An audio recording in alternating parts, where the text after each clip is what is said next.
YSR Congress party ఉనికిని కోల్పోతున్నారు. అందుకే ఫేక్ రాజకీయాలతో ప్రజల్ని మోసం చేయాలని చూస్తున్నారు.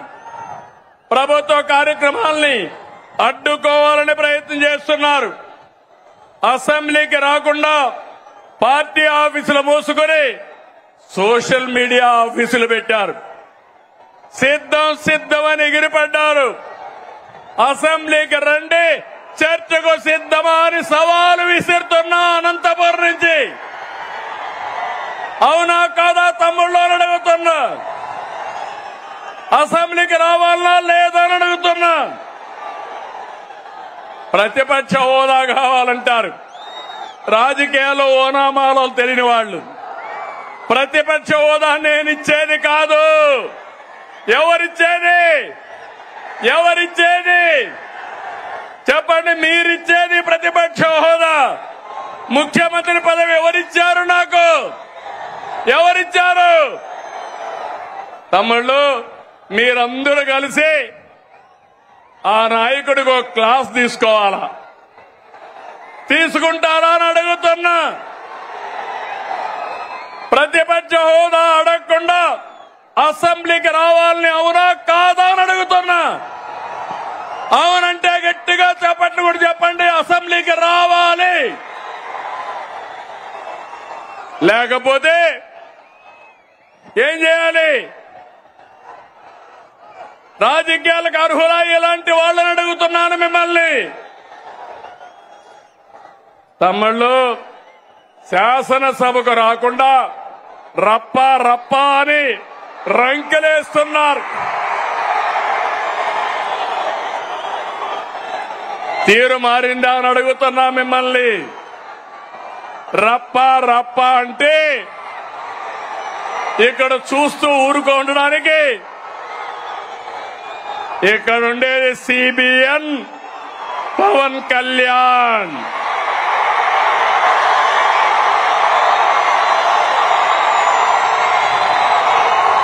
సోషల్ మీడియాలో పోస్టులు పెట్టి ఆడబిడ్డల్ని అవమానిస్తే ఖబర్దార్, జాగ్రత్తగా ఉండండి. అవమానించిన 5 నిమిషాల్లో మీ చొక్కా పట్టుకునే పోలీసులు సిద్ధంగా ఉంటారు. ఏం తమ్ముళ్ళు, లాండ్ ఆర్డర్ అవసరమా లేదా? ఆడబిడ్డల్ని గౌరవించాలా లేదా? ఆడబిడ్డల్ని అవమానించే వాళ్ళని శిక్షించాలా లేదా అని మిమ్మల్ని అడుగుతున్నా. అవును అంటే గట్టిగా చెప్పండి అవునని. వచ్చి చూసి నేర్చుకోమంటున్నా. పులివెందల ఒంటెమిట్ట ఉప ఎన్నికల్లో ఏం జరిగింది తమ్ముళ్ళు చూశారు. ఏం చేశారు? రప్ప అని ఆడిచ్చారా లేదా అని నేను అడుగుతున్నా. బెండు తీశారు. ఈ విషయం గుర్తుపెట్టుకోవాలి. ప్రజాస్వామ్యంలో హింసా రాజకీయాలు చేస్తే ఇక్కడ సిబిఎన్ ఉన్నాడు. మీరు ప్రపంచంలో ఎక్కడ దాక్కున్నా దోషులను తీసుకొచ్చి చట్టం ముందు నిలబెట్టే బాధ్యత నాదని మరొకసారి హామీ ఇస్తున్నా.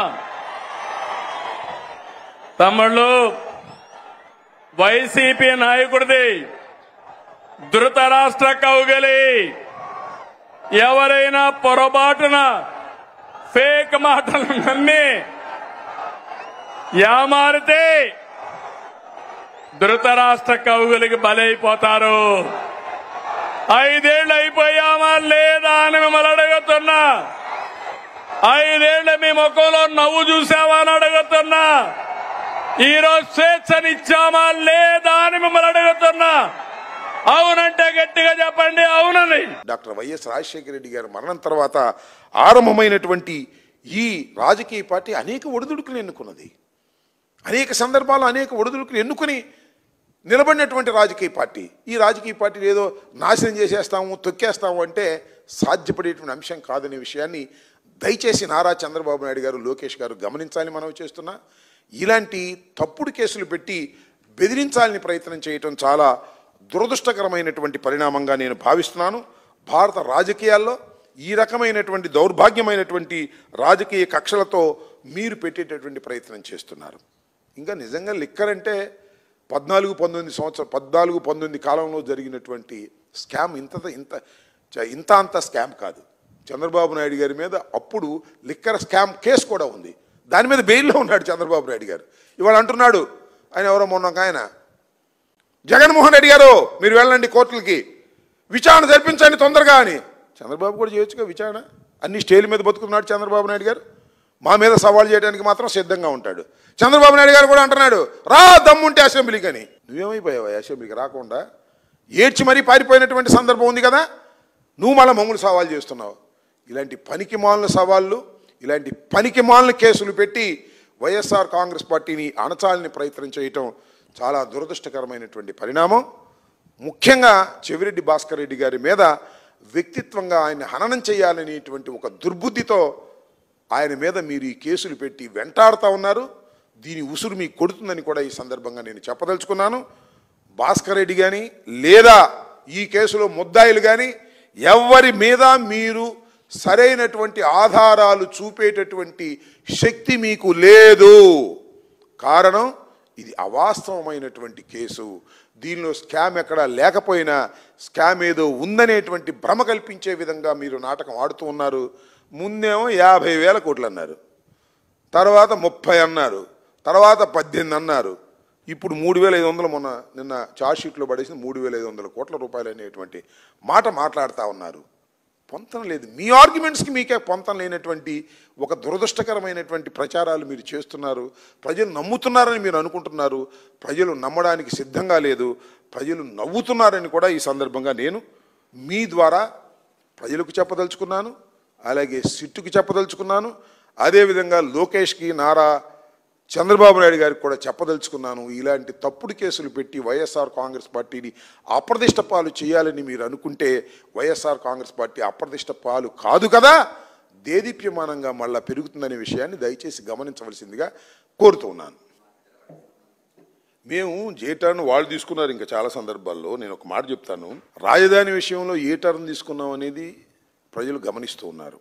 మొన్న జరిగినటువంటి ఒక అంశంలో, ఒక సమావేశంలో మీరు మళ్ళీ తిరిగి అధికారంలోకి వస్తే అమరావతి నుంచే మీరు పాలిస్తారంటే ఎస్, అమరావతి నుంచే పాలిస్తామని ఆయన చాలా స్పష్టంగా చెప్పినటువంటి సందర్భం. అది నేను తెలియగలుగుతానండి. 3 రాజధానుల ప్రశ్న ఎక్కడొస్తుంది, ఎప్పుడు వచ్చింది? ఈ రాజధాని పూర్తి కాకపోవటం వల్ల. అసలు ఇంతవరకు అసలు నేను అడుగుతా ఉన్నా, అయ్యా నారా చంద్రబాబు నాయుడు గారు, ఇప్పటికైనా రాజధాని ఎట్టాగో మీరు పూర్తి చేయలేరు, అమరావతి మీ జన్మలో పూర్తి చేయలేరు. మీరు అనుకుంటున్న అమరావతిని పర్మినెంట్గా ఒక అసెంబ్లీని నిర్మిస్తారా? పర్మినెంట్గా ఒక హైకోర్టును నిర్మిస్తారా? పర్మినెంట్గా ఒక సెక్రటరియట్ని నిర్మిస్తారా? ఈ 3 సంవత్సరాల్లో చెప్పమని అడుగుతా ఉన్నా. ఎన్ని సంవత్సరాలు ఉంది? 3 సంవత్సరాలు 8 మాసాలు ఉంది. ఎక్కడుంది? ఎక్కడేసిన గొంగళి అక్కడే ఉంది. పాత సెక్రటేరియట్టే, తాత్కాలికమైన సెక్రటేరియట్టే, తాత్కాలికమైన హైకోర్టే, తాత్కాలికమైన శాసన మండలే, శాసనసభే. ఏది పర్మనెంట్? ఏది ఎక్కడుంది? అందుకనే మొన్న జగన్మోహన్ రెడ్డి గారు చెప్పింది కూడా, ఎందుకయ్యా ఇంత ఆయాసపడుతున్నావు, శుభ్రంగా ఈ 3 కలిసి ఇక్కడ కట్టేవయ్యా, ఒక 500 ఎకరాలు తీసుకుంటే కడితే అయిపోతుంది అని చెప్పాం. 1,00,000 కోట్ల ఏందండి? నాకు అర్థం కాలేదు. ఉన్న మెడికల్ కాలేజ్ అమ్ముతావా? 1,00,000 కోట్లు పెట్టి కడతావా? 5,000 కోట్లతో పూర్తి చేయలేవు నువ్వు. ఏంటి అన్నీ కూడా ఒక మోసపూరితమైనటువంటి మాటలు మాట్లాడి, మేము ఏ టర్న్ తీసుకున్నామో, జే టర్న్ తీసుకున్నామో, ఏం జరిగిద్దో మీరు చూస్తారు రాబోయే కాలంలో. ఇవాళ అవ్వలేదుగా, ఇంకా 3.5 సంవత్సరాలు ఉంది వాళ్ళ పరిపాలన.